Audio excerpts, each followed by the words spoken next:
millionaire discovered that his son's secret teacher was the maid's daughter, and what he did next left everyone speechless. At just 12 years old, Clara lived two lives. One in a cramped apartment, where unpaid medical bills from her father's death piled higher each month, and another inside a mansion she could never call home. She was the maid's daughter, trained to be invisible, to never be seen or heard. Yet Clara carried a secret, a gift that could transform the life of the millionaire's failing son. She risked everything to share it. But when his powerful father discovered the truth, their lives would never be the same. A 12-year-old girl polished a silver frame she could never afford. She wasn't just the maid's daughter.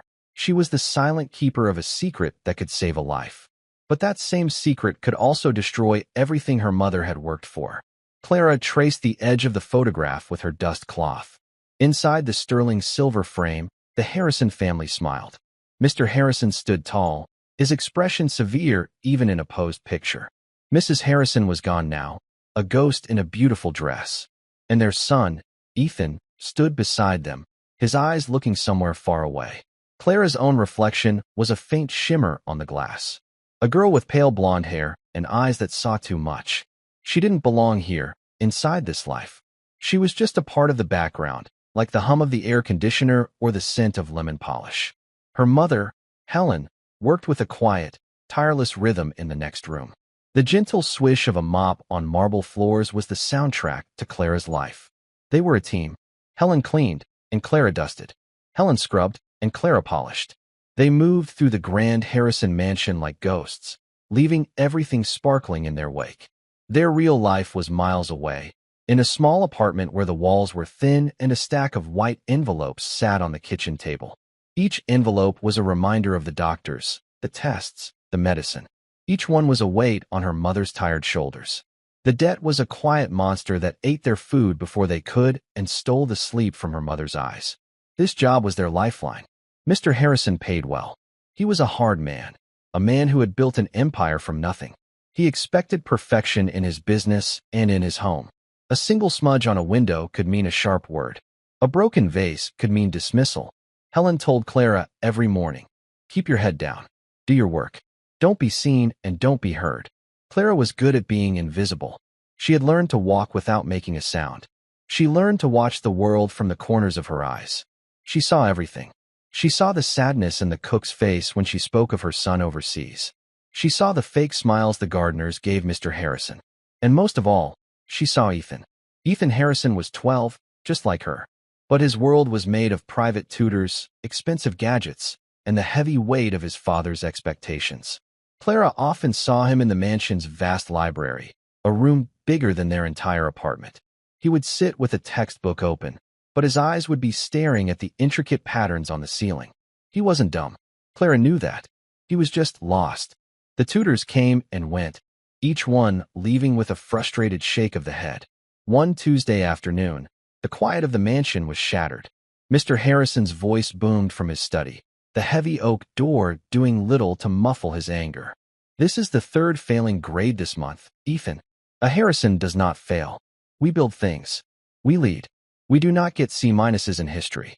Clara froze in the hallway, a feather duster clutched in her hand. Her mother shot her a warning look, a silent plea to keep moving, to disappear. But Clara couldn't. Ethan's voice was small, barely a whisper. "I'm trying, Dad. I just don't get it. The dates, the names, it's all a jumble." "Excuses," Mr. Harrison roared.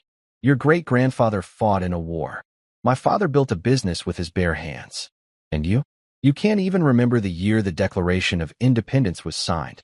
I've had enough. One more failing grade, and you're going to Blackwood Military Academy. They'll make a man out of you. They'll teach you discipline." The threat hung in the air, cold and sharp. Clara had heard the staff whispering about Blackwood. It was a harsh place, a school for boys who were sent away to be fixed. The silence that followed was heavier than the shouting.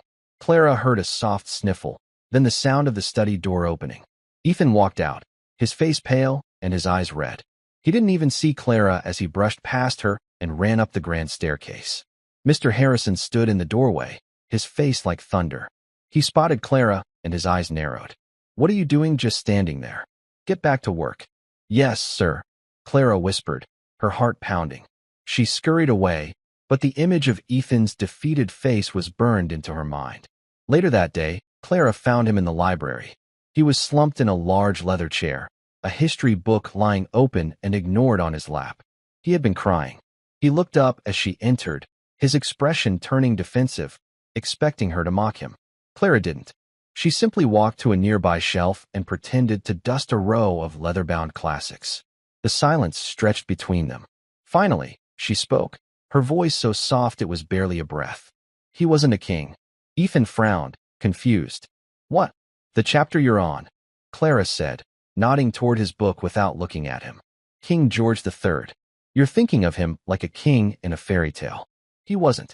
He was a politician with a crown. He was losing his mind, and he was terrified of losing the colonies because it would make him look weak to the other countries in Europe. Ethan sat up a little straighter. He looked from his book to the small, blonde girl with the dust rag. How do you know that? I read, she said simply. When my mom cleans here, I read the books you're done with. She paused, then took a small risk. You're trying to memorize dates. Don't. Memorize the story. Why were they fighting? The colonists weren't just angry about taxes. They were angry because they felt like the king's children, and he was treating them like strangers. It was a family fight. A big, messy, family fight that ended in divorce. For the first time all day, a flicker of understanding crossed Ethan's face. He looked down at the page. A family fight. That made more sense than a list of acts and proclamations. Clara felt a surge of courage. The image of the white envelopes on her kitchen table flashed in her mind. Her mother's tired face. Ethan's tears. An idea, wild and dangerous, took root. I could help you, she whispered. Ethan stared at her. Help me? My father pays thousands for the best tutors in the city. They can't help me. They're trying to force facts into your head, Clara said. That's not learning. That's just stacking bricks. You have to see how they fit together to build the house. She took another step closer. Meet me here. Tomorrow. After the cook leaves for the day. Before my mom and I are done. No one will know. It was a reckless offer. If they were caught, her mother would be fired. They would lose everything. But Clara looked at Ethan's desperate face, and she saw a reflection of her own quiet desperation. They were both trapped, just in different kinds of cages. Ethan was silent for a long moment. He looked around the enormous library, a room that had always felt like a prison to him. He looked at this strange, quiet girl who seemed to understand more in a whisper than his tutors did in an hour of shouting. Okay, he said. Tomorrow. The next day, the library felt different. The air was thick with conspiracy. Clara arrived with a tray of polished silver objects she was meant to be putting away. Ethan was already there, pacing nervously. My dad gave me a pop quiz this morning, he muttered. I barely passed. He said the next test is Friday. On the Revolutionary War. All of it. Clara nodded, her expression calm. Okay, we don't have much time. She put the silver tray down on a large table. She picked up a sugar bowl. This is England, she said. She then grabbed 12 silver spoons and placed them in a cluster far away from the bowl. These are the colonies. Ethan watched, intrigued. England, the sugar bowl, wants the sugar, the money, from the spoons. It needs it to pay for a big, expensive war it just fought with France. She picked up a heavy silver candlestick. This is France. She continued, using the silverware to lay out the entire conflict. The salt shaker became the king. A pepper mill was a stubborn colonial leader. The Boston Tea Party was reenacted by tipping a spoon into a teacup. It wasn't a lesson. It was a story, a strategy game played out in gleaming silver. For the first time, Ethan wasn't just hearing about the past, he was seeing it. He started asking questions. So, if that spoon is Boston, where was the first shot fired? Clara pointed with her finger. Right there. Lexington. A tiny little place. It wasn't a big battle. It was more like an argument that got out of hand. But it was the spark. They worked for an hour. Clara never raised her voice. She never called him dumb. When he got something wrong, she would simply rearrange the board and say, look at it from this angle. By the time her mother called for her, Ethan was explaining the role of the French Navy using a gravy boat. He looked at Clara, his eyes wide with a feeling he hadn't felt in years. Hope. I think I get it. You do, Clara said with a small smile. You just needed a better map. They met every day that week. Clara used whatever was on hand. She drew maps on dusty tabletops and wiped them away. She explained complex economic theories using the cook's grocery lists. She taught him about battlefield strategy using fallen leaves in the garden. She wasn't just repeating facts from a book. She was connecting them to the world, making them real and alive. She also learned about him. He wasn't good at memorizing things, but he was a visual learner. He was brilliant at understanding systems, at seeing how one piece affected another. No one had ever bothered to find that out. They just saw the failing grades. On Friday, Ethan walked into his father's study to take his test. Clara was in the hallway, polishing the handles on a large Chinese vase, her stomach in knots. She could hear the quiet scratching of Ethan's pen, then the long, agonizing silence. Finally, the door opened. Ethan walked out. He looked straight at Clara, and for a split second, he gave her a tiny, almost imperceptible nod. He didn't smile. He didn't dare. But Clara understood. A few minutes later, Mr. Harrison stormed out of the study. He wasn't yelling this time. His face was a mask of pure, stunned confusion. He held Ethan's test in his hand. He walked right past Clara without a glance, muttering to himself. A 94. How is that possible? Clara let out a breath she didn't realize she'd been holding. Her hands were shaking. They had done it. They had gotten away with it. But as she watched Mr. Harrison's retreating back, a new feeling crept in. It wasn't just relief. It was a cold, sharp dread. A man like Walter Harrison didn't accept miracles. He investigated them, and his gaze would soon be turning to every corner of his perfect, polished house, searching for an explanation, searching for her.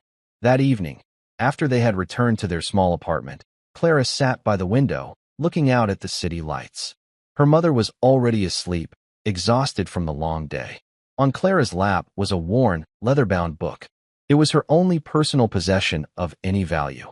It wasn't a storybook. It was a journal filled with handwritten notes, maps, and diagrams. On the inside cover, in faded ink, was a name, General Elias Croft. Her great-grandfather. People called him a war hero, a legend. To Clara, he was a teacher. He had died long before she was born, but his mind lived in these pages. He wrote about history, strategy, and human nature. He believed that any problem, on or off the battlefield, could be solved if you simply learned how to see it from every possible angle. Clara had been reading his journal since she was old enough to understand the words. It was her secret, her inheritance. It was where her own strange knowledge of the world came from. She traced his signature with her finger. He had been a great man, a leader, and she was his descendant, hiding in the shadows, polishing a rich man's silver. She had used his knowledge to help Ethan, but in doing so, she had stepped out of the shadows, just a little. And she knew, with a certainty that chilled her to the bone, that the millionaire was watching. The game was far from over. It had only just begun. The A+ on Ethan's next history quiz was not a relief. It was a trigger. Walter Harrison had not built his fortune by accepting things at face value. He was a man who looked for the trick in the magic, the flaw in the flawless gem. His son, a boy who struggled to remember his own phone number, was now acing exams on the intricacies of the Constitutional Convention. It didn't add up. The numbers were wrong. He started watching. His gaze, usually fixed on stock market tickers and financial reports, now swept over his own home with the intensity of a hawk. He observed the expensive tutors, listening to their methods. They were drill sergeants of data, forcing memorization through repetition. He saw the way Ethan's eyes glazed over, the subtle slump in his shoulders as they spoke.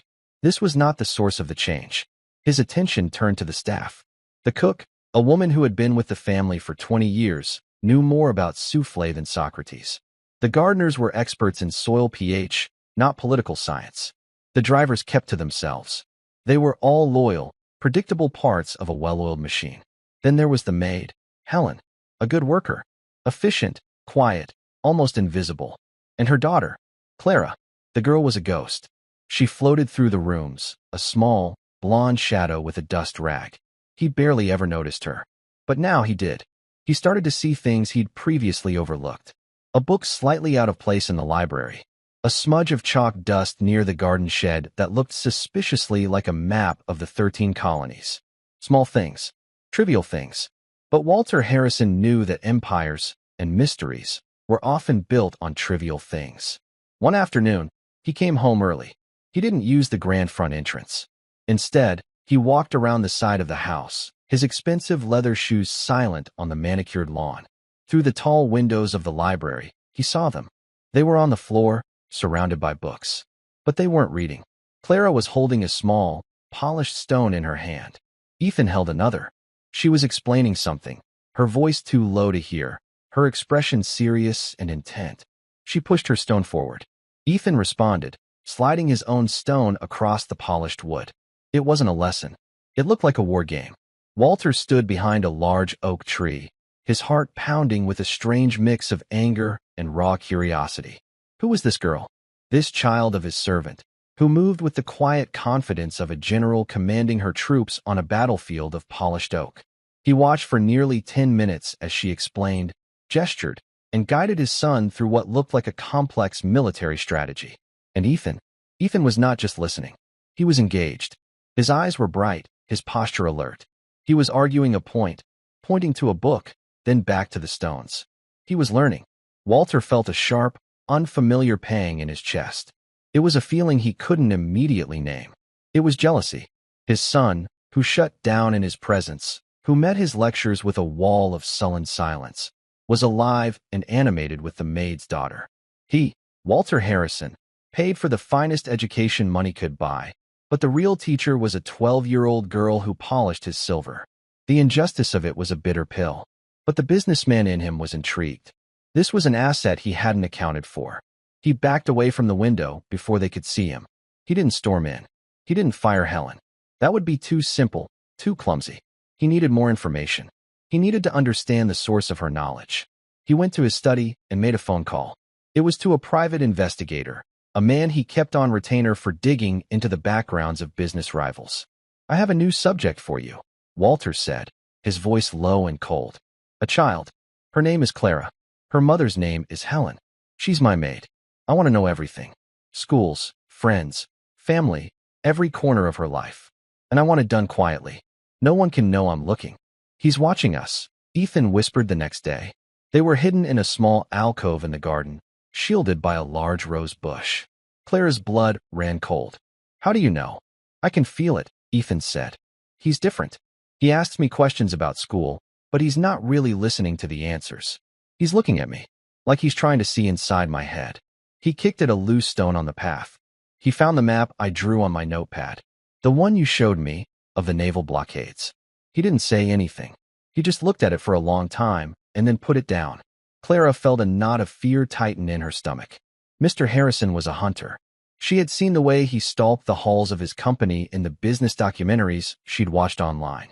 He didn't stop until he had what he wanted. And now he was hunting for their secret. "We have to be more careful," she said, her voice barely a whisper. "Careful," Ethan scoffed, his fear making him reckless. "Or maybe we should just tell him. Tell him you're a better teacher than anyone he's ever hired. And get my mother fired?" Clara shot back, her own fear turning to anger. "You don't understand. Your father's world has safety nets. My world has nothing. Just my mom. Just this job. We lose this, and we lose everything. The apartment, the doctors." She stopped, realizing she had said too much. Ethan's anger deflated, replaced by a look of shame. "The doctors? Is your mom sick?" Clara looked away at the perfectly pruned roses. "The medical bills," she said quietly. "From my father. Before he died." She rarely spoke of him. He had been a soldier, a quiet man who came back from the war with wounds no one could see. The wounds festered, turning into an illness that ate him from the inside out and left them with a mountain of debt. It was the reason they were here, living in the shadow of the Harrison fortune. Ethan was silent. He had never once thought about where Clara went when she left his mansion. He had never considered that she had a life, a history, and problems that made his fear of military school seem small and childish. "I'm sorry," he said, and he meant it. Clara gave a small, sad shrug. "It's just how things are." She looked him in the eye. "So you see why we can't get caught." "We can't." He nodded, a new sense of gravity on his young face. This wasn't just a game anymore. It wasn't just about grades. It was about Clara's life. Their next lesson was on science, a subject Ethan despised even more than history. The topic was electricity. His textbook was a dense forest of diagrams and equations. "I can't do this one, Clara," he said, defeated before they even began. It's just squiggles and numbers. It doesn't mean anything. Clara looked at the book. She thought of her great-grandfather's journal. He hadn't been a scientist, but he was a master of systems. He wrote about supply lines, communication networks, the flow of information on a battlefield. She closed the textbook. Forget the book. Let's go to the kitchen. Confused, Ethan followed her. The cook had gone for the day. The vast, stainless steel kitchen was empty and silent. Clara opened a drawer and pulled out a potato. Then she found 2 different coins, a penny and a nickel, from a small dish by the phone. She found some spare wire in a utility drawer. "What are you doing?" Ethan asked. "We're going to build a battery," she said simply. She pushed the coins into the potato, one on each side. She attached a small piece of wire to each coin. Then, she did something unexpected. She went to the pantry and came back with Ethan's digital watch, the one his father had given him for his birthday, a piece of technology worth more than everything Clara's family owned. "Are you crazy?" Ethan hissed. "That's my watch. Trust me," she said, her eyes focused on her task. She carefully touched the 2 wires to the battery contacts on the back of the watch. The digital display, which had been blank, flickered to life. Faint numbers glowed in the dim kitchen light. Ethan gasped. "How?" "It's not magic," Clara explained, her voice filled with a quiet excitement. "It's a circuit. The potato acid reacts with the 2 different metals, the copper in the penny and the nickel. That reaction makes a tiny flow of electrons. That flow is electricity. It's a river. And the watch is just a water wheel that uses the river's power to turn." She looked up at him. "You don't have to memorize the formulas, Ethan. You just have to see the river." He stared at the potato, then at his watch, then at Clara. The complex diagrams in his textbook suddenly clicked into place. They weren't just squiggles. They were maps of the river. They spent the next hour turning the Harrisons' state-of-the-art kitchen into a makeshift laboratory. They used lemons and apples to power a tiny LED light. Clara explained conductors and insulators using a metal spoon and a wooden one. She made the abstract tangible. She turned science into an experiment you could hold in your hand. Upstairs, in his study, Walter Harrison sat at his desk. The preliminary report from the private investigator lay in front of him. It was sparse. Clara was a quiet student with average grades. No friends to speak of. Her mother, Helen, had a spotless work record. Her late husband was a decorated veteran, Sergeant Michael Croft, who had died 2 years prior from a service-related illness. The report noted the significant medical debt left behind. It was a portrait of a simple, unremarkable, and difficult life. It explained nothing. It didn't explain the war games on the library floor. It didn't explain the 94 on the history test. And it certainly didn't explain how his son was at this very moment, learning about electrical currents from a potato in the kitchen. Walter had installed a new, state-of-the-art security system a month ago, a system that included discrete audio recorders in the main rooms of the house. He hadn't turned them on yet. It had felt like a violation of his own home. Now, he reached forward and pressed a button on his console. The small speaker on his desk crackled to life. He could hear their voices, faint but clear, from the kitchen. "So the wire is the riverbed," Ethan was saying, his voice filled with the thrill of discovery. "And the electrons are the water. And the battery is what? The mountain spring." "Exactly," Clara's voice replied. "And a switch is a dam. You can open it or close it to control the flow." Walter leaned back in his leather chair, his fingers steepled in front of him. He listened for a long, long time. He wasn't just eavesdropping on a secret tutoring session. He was listening to his own son come alive. The cold anger he had felt was slowly being replaced by something far more complex. A sense of awe, and a deep, unsettling question. Who was this girl? He picked up the investigator's report again. Sergeant Michael Croft. He typed the name into his computer. An old news article appeared. A local hero story. There was a picture of the soldier, a young man with a serious face and kind eyes. And standing next to him, a much older man in a decorated military uniform. The caption identified him. General Elias Croft. Michael Croft's grandfather. Walter Harrison's blood ran cold. General Elias Croft. The ghost of the Ardennes. A legendary military strategist, a master tactician whose books were required reading at West Point. A bona fide American hero. He looked from the picture on the screen to the speaker on his desk, where the general's great-granddaughter was explaining science with a potato. And suddenly, impossibly, it all started to make sense. The name echoed in the silent, opulent study, General Elias Croft.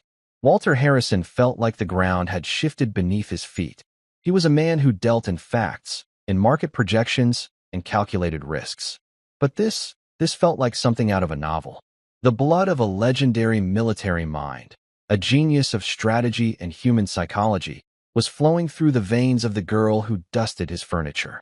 The quiet, unassuming child in his hallways was the heir to a legacy of brilliance. He clicked off the audio feed from the kitchen. The sudden silence was deafening. He stared at the photograph on his screen, the old general standing proud and erect, his eyes sharp even in the grainy black and white photo. Then he pictured Clara, small and blonde, explaining a potato battery with that same unnerving focus in her eyes. It was like looking at two ends of a telescope. One magnified a national hero, the other a poor, indebted child. Yet, the same light of fierce intelligence shone through both lenses. His first instinct, the one that had made him a billionaire, was to see this as a resource, an untapped asset. This girl, this prodigy hiding in plain sight, was the key to unlocking his son's potential. He could use her. He could pay her, control the situation, and mold it to his advantage. It was a simple business transaction. But a second, more complicated feeling followed. It was the same unease he'd felt watching them from the garden window. It was the sting of paternal failure. He had given his son every advantage, wealth, status, the best schools, and none of it had worked. A 12-year-old girl with nothing but a battered journal and a famous last name had succeeded where his millions had failed. She hadn't just taught Ethan facts, she had reached him. She had lit a fire in his son's mind that Walter had long feared was extinguished forever. How could he put a price on that? How could he turn that into a mere transaction? And a third thought, colder and sharper than the others, slithered in. This girl was a Croft. Her great-grandfather had commanded armies. He had outwitted enemies on a global stage. And she, in her own quiet way, was outwitting him, right here, in his own home. The secrecy, the clever use of everyday objects, the way she had identified and exploited his son's unique learning style. It was all a masterful campaign of covert instruction. He was the king of his castle, and a secret, powerful force was operating right under his nose. He didn't just feel like a failed father. He felt like an outmaneuvered commander. Walter Harrison did not like being outmaneuvered. He would not confront them. Not yet. A direct approach would scatter them like birds. The girl would retreat into her shell of silence, and his son would erect his walls of resentment higher than ever. No, a man like Elias Croft would not have charged headfirst into an enemy camp. He would have probed its defenses. He would have tested its strength. Walter decided to do the same. He would set a new test, a challenge that no ordinary tutor, and certainly no child, could possibly prepare his son for. He would see just how deep this inherited genius truly ran. The next evening, Walter called Ethan into his study. The room was designed to intimidate, with its dark wood, towering bookshelves, and the massive mahogany desk that served as Walter's throne. "Your grades have improved," Walter began, his voice devoid of warmth. It was a statement of fact, not a compliment. "Your science and history scores are acceptable." Ethan stood before the desk, his hands clasped behind his back. He braced himself for the butt. "But life isn't about memorizing the past, Ethan. It's about shaping the future. It's about seeing the entire board, not just the square in front of you." He opened a drawer and pulled out a thin, elegant laptop. He slid it across the polished desk. "This is a simulation program, the same one used in the top business schools. It's a geopolitical crisis scenario. You are the leader of a small, resource-rich nation. Your neighbors are becoming aggressive. You have trade disputes, military threats, and internal political unrest. You have 1 week. Your goal is to navigate the crisis without collapsing your economy or starting a war. The program will score your every decision." Ethan stared at the laptop as if it were a venomous snake. His heart sank. This wasn't a test of knowledge. It was a test of instinct, of strategy, of the very things he had always felt he lacked. It was a test designed for his father, not for him. I don't know anything about this," he stammered. "You'll learn," Walter said, his tone leaving no room for argument. "This isn't about what you know. It's about how you think. Don't disappoint me." Dismissed, Ethan picked up the laptop and walked out of the study like a man heading to the gallows. He found Clara in the hallway, carefully wiping down the baseboards.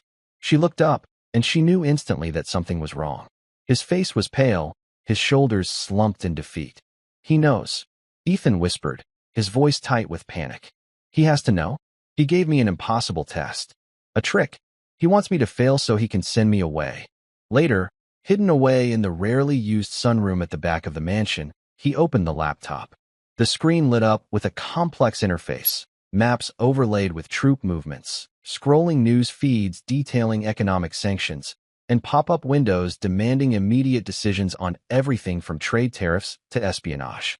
It was overwhelming, a tidal wave of information. I can't do this, Ethan said, pushing the laptop away. It's too much. There are 100 things happening at once. Clara looked at the screen, her expression unreadable. She didn't see chaos. She saw a system, a complex, interconnected web of cause and effect. It was just a bigger version of the silverware on the library table, a grander scale of the potato in the kitchen.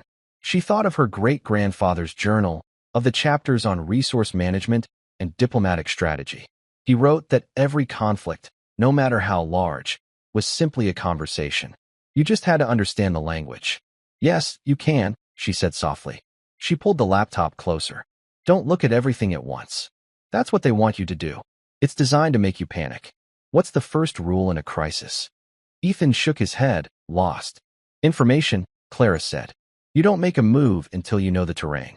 We don't need to solve the problem yet. We just need to understand it. For the next hour, they didn't make a single move in the simulation.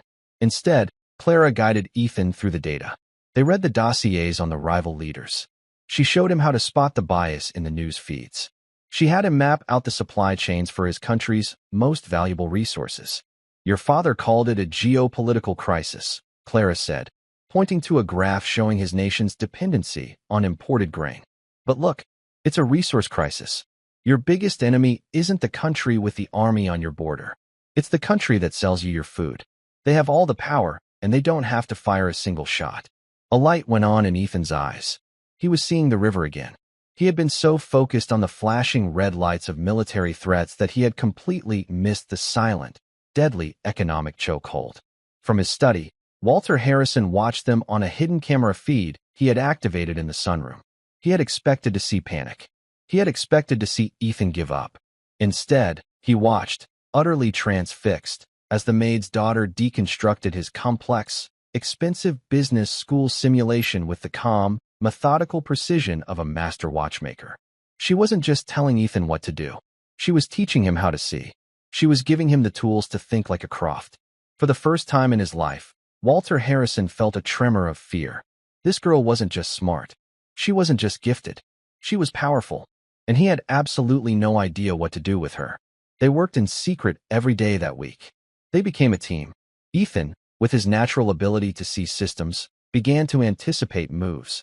Clara, with her deep well of strategic knowledge, guided their overall direction. They used phrases from the journal. They called their strategy the patient fence, focusing on defensive alliances and economic stability rather than aggressive military posturing. They found a non-obvious solution, investing their limited political capital in agricultural technology to break their dependency on foreign food imports. It was a long-term, low-glory solution that the simulation's aggressive AI didn't anticipate. The night before the deadline, they ran their final move. The simulation processed the results, and a single score appeared on the screen, 98%. Optimal outcome achieved. Ethan stared at the screen, then looked at Clara. He wasn't just relieved. He was proud. They had done it. We did it, he breathed, a wide, genuine smile spreading across his face. Clara smiled back, a rare, unguarded expression of warmth. In that small, shared victory, the gulf between the millionaire's son and the maid's daughter vanished completely. They were just two kids, allies, and friends. But as Ethan closed the laptop, Clara's smile faded. A new, unsettling thought had taken root. The test hadn't felt random. It had felt specific. It was a test of strategy, of seeing the whole board. It was a test perfectly suited to the skills she had learned from her great-grandfather's journal. It was almost as if Mr. Harrison hadn't been testing his son. It was as if he had been testing her. And if that were true, it meant he knew their secret. He had been watching them all along. The game they thought they were playing was over. A new, far more dangerous one was about to begin. Walter didn't look at the laptop. His eyes were fixed on his son, a gaze so intense it was almost a physical force. He had seen the 98% score pop up on his own monitor 10 minutes ago. He had watched the entire final sequence of their strategy play out. The result was not just a success. It was an elegant, unexpected masterpiece of diplomacy and foresight. It was a solution he himself would have been proud of. "You didn't do this alone," Walter said. It was not a question. Ethan's back went rigid. This was the moment. The accusation. He had prepared for it, rehearsed his denials with Clara. But looking into his father's all-knowing eyes, the lies withered on his tongue. "No," Ethan said, his voice quiet but clear. "I didn't." A flicker of something, surprise, respect, passed through Walter's stern expression. He had expected a lie. The truth was an interesting opening move. "Send her in," Walter commanded. Ethan's heart hammered against his ribs. "Dad, don't." This was my. "Send her in, Ethan," Walter repeated, his voice dropping to a low, dangerous calm. "Now." Ethan turned and walked to the door. Clara was standing in the hallway, polishing a brass lamp as if it were the most important task in the world. Her face was pale, but her eyes were resolute. She had known this was coming. They looked at each other for a long moment. No words were needed. Ethan gave a slight, helpless shrug, and she gave a tiny, reassuring nod in return. He held the door open for her. Clara walked into the lion's den. She stopped in the center of the room, a small, blonde figure dwarfed by the towering shelves and the imposing man behind the desk. She didn't look at the floor. She met Walter Harrison's gaze directly. In that moment, she was not the maid's daughter. She was the great-granddaughter of General Elias Croft, and she would not be intimidated. Walter gestured to the chair opposite his desk, the one usually reserved for business rivals or corporate lawyers. "Sit." Clara sat. Her feet barely touched the floor. He steepled his fingers, his eyes never leaving her face. "The patient fence," he said, the words dropping into the silence like stones into a well. A classic Croft strategy. Defensive, patient, built around economic resilience rather than military might. A beautiful execution. Where did you read about it? Clara's blood ran cold. He didn't just know she had helped. He knew how. He knew the source. "The journal." "In a book," she answered, her voice a whisper. "Indeed," Walter said, a humorless smile touching his lips. He opened a drawer and slid a file across the desk. It was the private investigator's report. On top was the grainy photo of General Croft. "A family book, I presume." The game was over. There was no point in hiding anymore. Clara simply nodded, her eyes locked on the picture of the great-grandfather she had never met but knew so intimately. "For 6 weeks, Walter continued, his voice a low, controlled rumble. "You have been operating in my home. You have been giving my son a clandestine education. You have used my property, my time, and my son, all without my permission. You have lied, you have hidden, and you have broken the trust my family placed in your mother. By any reasonable definition, this is grounds for immediate dismissal. Helen would be fired. You would both be escorted off this property within the hour." Clara flinched as if he had struck her. The threat, bald and brutal, hung in the air. This was it. The end. The white envelopes on the kitchen table flashed in her mind. Her mother's tired, trusting face. Failure. Ruin. She looked at him, her fear warring with a sudden surge of defiance. "What you hired for Ethan wasn't working," she said, her voice shaking but firm. "The tutors, the drills, they were trying to build a wall, brick by brick, without showing him what a house looks like. He's not stupid. He just learns differently. I didn't break your trust. I helped your son." Walter leaned forward. "You did more than help him," he said, his voice dropping even lower. "You taught him how to think. You gave him a confidence I have been trying to buy for him his entire life. Which brings me to my problem." He paused, letting the weight of his words settle. "I could fire your mother. I could send Ethan to military school tomorrow and hire a new team of experts. That is the simple, logical path. But I am a businessman, and I do not discard valuable assets. And you, Clara Croft, are the most valuable asset I have come across in a very long time." Clara stared at him, bewildered. This was not the conversation she had expected. "So," Walter continued, leaning back in his chair, "I am not going to fire your mother. In fact, I am going to give her a raise. A significant one. I am also going to pay off every single dollar of your family's medical debt. The white envelopes will stop coming. Your mother will be able to sleep at night. Clara felt the room tilt. The weight that had been crushing her family for years, the monster that lived in their tiny apartment, vanquished with a single sentence. It was a miracle. It was the answer to every prayer she had ever whispered in the dark. But she knew, with the chilling certainty of a Croft, that this was not a gift. It was a transaction. A cage, gilded with generosity. "What's the price?" she asked, her voice barely audible. Walter's thin smile returned. "There is no price. There is a contract. You will become Ethan's official academic strategist. You will work with him every day. You will have access to any resources you require. Books, computers, tutors to assist you. You will bring his grades up to the highest level, and you will prepare him to one day take over my company. You will mold him, shape him, and give him the tools he needs to succeed in my world. You will, in essence, continue what you have been doing. But you will do it for me now." He let the offer hang in the air. It was everything she could ever have dreamed of. Security for her mother. An end to their poverty. A chance to use her mind. To be something more than the invisible girl with the dust rag. "And if I say no?" Clara asked, though she already knew the answer. "If you say no," Walter said, his voice turning to ice, "then the original offer stands. Your mother is fired. The debt remains.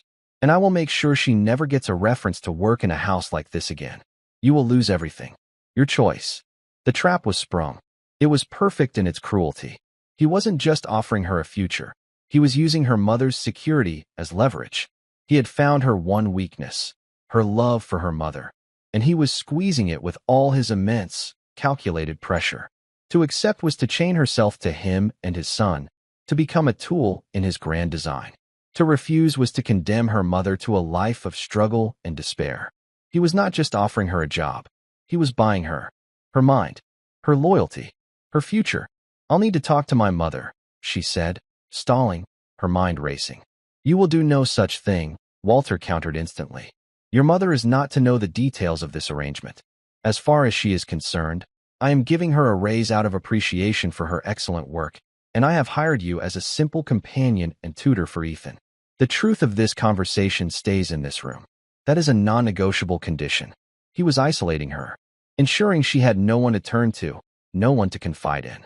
She was to be his secret weapon, and secret weapons do not have allies. Clara looked past him, through the large window behind his desk. Outside, the sun was setting, painting the sky in shades of orange and purple. The world outside this room was vast and full of possibilities. But inside, the walls were closing in. Her great-grandfather had faced down enemy armies. He had made life-and-death decisions for thousands of men. And now, she, his last descendant, faced her own battlefield, right here in this rich man's study. And the choice she made would determine the fate of the only person she had in the world. She thought of her mother's hands, rough and chapped from years of cleaning other people's houses. She thought of her mother's quiet sigh in the middle of the night, the sound of worry that never truly slept. Walter Harrison was offering to heal that. He was offering peace. And the only thing it would cost was her freedom. She looked back at the billionaire, her eyes clear and cold. The decision was made. "Okay," she said. "I accept." The contract changed everything. And it changed nothing. On the surface, life continued as before. Helen still cleaned the mansion with her quiet efficiency, her face now free from the deep lines of worry that had been etched there for years. She believed her raise was a reward for her service, and the sudden, miraculous clearing of their debt was an act of anonymous charity, perhaps from her late husband's old military unit. She moved with a lighter step, and the sound of her humming sometimes filled the cavernous hallways. To Clara, that sound was both a comfort and a constant, painful reminder of the price that had been paid for it. For Clara and Ethan, their secret lessons were now official. They worked in the library, no longer hiding in sunrooms or garden alcoves. The dynamic, however, had fundamentally shifted. Walter Harrison was an ever-present, silent partner in their sessions. He would often sit in his large leather armchair by the unlit fireplace, ostensibly reading financial reports, but his attention was a palpable force in the room. He never interfered, never offered a word of praise or criticism. He simply watched, his eyes missing nothing. It was a constant, unnerving performance review. Clara was no longer just a friend helping a friend. She was an employee with a deliverable, a new and improved Ethan Harrison. The joy of their shared discovery was now tinged with the pressure of expectation. She had access to every resource she could imagine. Rare books were delivered overnight. Advanced science equipment was installed in a spare room that became their dedicated lab. If she mentioned an interest in cartography, a collection of antique maps would appear the next day. She had the keys to a kingdom of knowledge, but the cage, no matter how gilded, was still a cage. Ethan, for his part, blossomed under the new arrangement. Freed from the immediate threat of military school and the shame of his failures, his natural intelligence, once dammed up, began to flow. With Clara as his guide, he devoured subjects he once despised. He didn't just learn history, he debated it. He didn't just conduct experiments, he designed them. He was becoming the son Walter had always wanted, but the transformation was not entirely what the father had intended. A new confidence grew in Ethan, but it wasn't the arrogant, ruthless confidence of his father. It was a quiet, steady self-assurance rooted in genuine understanding. And his loyalty, which Walter had assumed would belong to him as the architect of this new world, was given freely and entirely to Clara. He saw the sacrifice she had made. He saw the invisible weight she carried behind her calm expression. He knew she was not just his tutor. She was his protector, his ally, and his only true friend. He saw the bars of the gilded cage, even if she tried to pretend they weren't there. One afternoon, about a year into their arrangement, Ethan was working on a complex economics problem set by his father. It involved a hostile takeover of a smaller company. "It doesn't make sense," Ethan said, pushing the papers away in frustration. "We'd be destroying them. The company is small, but it's innovative, and it treats its employees well. Dad's plan is to buy it, strip it for its patents, and then lay off half the workforce. It's cruel." Clara looked at the documents. She recognized the strategy. It was efficient, brutal, and highly profitable. It was a classic Walter Harrison move. "It's not about being cruel, Ethan," she said, echoing the cold logic she had learned from a year under his watch. "It's about winning. The bigger company survives and grows stronger by killing the smaller one." Ethan shot back, his voice rising. "That's not strength, Clara. That's just being a bully. Isn't that what your great-grandfather wrote about? That true victory is when you can win without having to destroy your enemy." Clara was taken aback. He was using her own lessons, the wisdom of Elias Croft, against the very world she was being paid to prepare him for. He was right, of course. The general had believed in strength, but also in honor. He saw no glory in a victory that was morally bankrupt. "Your father's world has different rules," she said softly. "Then I don't want to live in it," Ethan declared. He stood up and began to pace the library. "This whole year, I thought I was learning how to be smart, but I'm just learning how to be him, and I don't want to be him." He stopped and looked at Clara, his eyes pleading. "And I don't want you to become like him, either." His words struck Clara with the force of a physical blow. She looked at herself, at the expensive tablet in her hands, at the comfortable life she now led. Had she made a deal with the devil, not just for her mother's security, but for her own? Had she traded her soul for a cage of comfort and knowledge? In trying to save her mother, had she lost herself? The moment of crisis came a week later. Walter called Clara into his study alone. He was standing by the window, looking out at the perfectly manicured gardens. "Ethan has been accepted to Northwood Preparatory Academy," he announced without turning around. "He leaves in the fall. It is the finest feeder school for the Ivy League. It is the next step in the plan." Clara's heart froze. "Leaving?" Ethan was leaving. "His foundation is strong, thanks to you," Walter continued, finally turning to face her. "Your work here is done. Your contract is fulfilled. I will, of course, provide a generous severance package. A trust fund will be established in your name. You and your mother will be comfortable for the rest of your lives. You will be free." Free. The words sounded like a death sentence. Free from the gilded cage, yes, but free from Ethan. Free from the purpose that had defined her life for over a year. She would go back to being the maid's daughter, only now she would be rich. A ghost with a full bank account. "And Ethan?" she asked, her voice trembling. "Does he know?" "I told him this morning," Walter said dismissively. "He was emotional. He'll get over it. It's for his own good. He needs to be among his peers, to learn how to lead them." He'll hate you for this, Clara said, a raw, untempered anger rising in her. You're taking away the only thing that ever worked for him. You're taking away his friend. You're putting him back in a box, just a bigger, more expensive one. For the first time, Walter's mask of cool control cracked. A flash of raw fury showed in his eyes. I am his father. I know what is best for him. You were a tool, a very effective tool. But the job is finished. You are no longer required. A tool. The word hung in the air, cold and sharp. All her work, all her care, all her sacrifice, reduced to a simple, disposable object. Suddenly, something inside Clara snapped.